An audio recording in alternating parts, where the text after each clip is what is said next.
Horror story जिन्न का सौदा। गांव भैरवपुर का नाम सुनते ही लोग कांप जाते थे। चारों तरफ जंगलों से घिरे इस गांव में एक पुराना खंडहर था जिसे जिन्न की हवेली कहा जाता था। गांव वालों का मानना था कि वहां एक खतरनाक जिन्न रहता है जो इंसानों की आत्मा से खेलता है। कहानी की शुरुआत। राहुल एक शहर का लड़का था जिसे अंधविश्वासों पर विश्वास नहीं था। उसे पुरानी इमारतों और रहस्यमय कहानियों का शौक था। जब उसने इंटरनेट पर भैरवपुर और जिन्न की हवेली के बारे में पढ़ा तो वह तुरंत वहां जाने का मन बना बैठा। गांव पहुंचते ही उसने देखा कि लोग उसे घूर रहे हैं, जैसे वह किसी बड़ी मुसीबत को न्योता दे रहा हो। बुजुर्गों ने उसे समझाया, बाबू वो हवेली मत जाना, वहां मौत है, परछाइयां हैं, जिन्न है।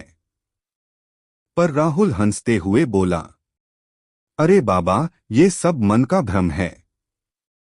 मैं बस तस्वीरें खींचूंगा और चला जाऊंगा। हवेली में प्रवेश। अगली रात राहुल एक टॉर्च और कैमरा लेकर हवेली की ओर निकल पड़ा। हवेली की दीवारों पर अजीब सी अरबी लिपि में कुछ लिखा था जो उसने नजरअंदाज कर दिया। अंदर कदम रखते ही ठंडी हवा का झोंका आया और दरवाजा अपने आप बंद हो गया।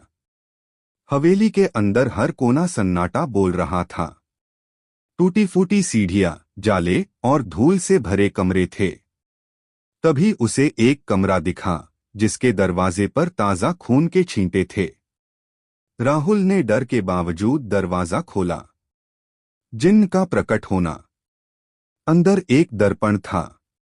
जैसे ही राहुल ने उसमें झांका, एक काली परछाई उसके पीछे प्रकट हुई। उसकी आंखें आग की तरह जल रही थीं, शरीर धुएं की तरह बनता बिगड़ता था। तूने मुझे जगा दिया, इंसान। अब सौदा करना होगा। राहुल कांप गया, कौन हो तुम? मैं हूं जिन्न तलहा, सदियों से कैद इस हवेली में।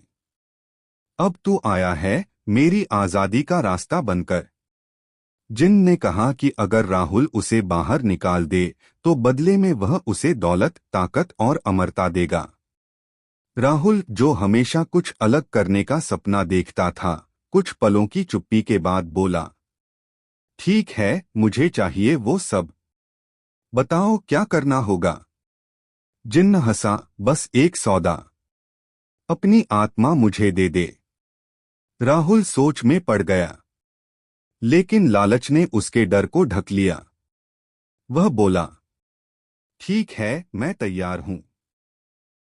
जिन्न ने राहुल की हथेली पर एक कट लगाया और अपने खून से हस्ताक्षर करवाया।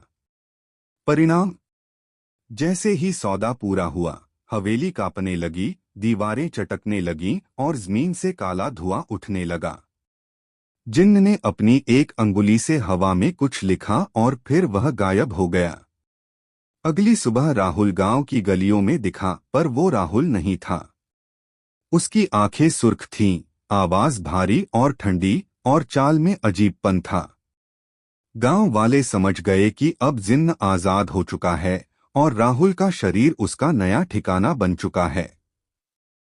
गांव का अंत। भैरवपुर के लोगों ने धीरे धीरे गांव छोड़ दिया।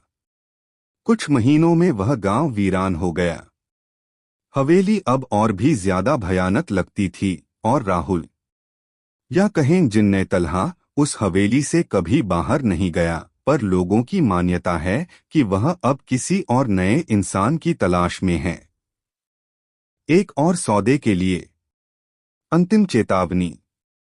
आज भी अगर कोई भैरवपुर के पास से गुजरे और हवेली के पास से एक फुसफुसाहट सुने, सौदा करेगा, तो तुरंत वहां से भाग जाना, वरना अगला शरीर तुम्हारा हो सकता है। समाप्त। क्या आप भी उस हवेली में जाना चाहेंगे?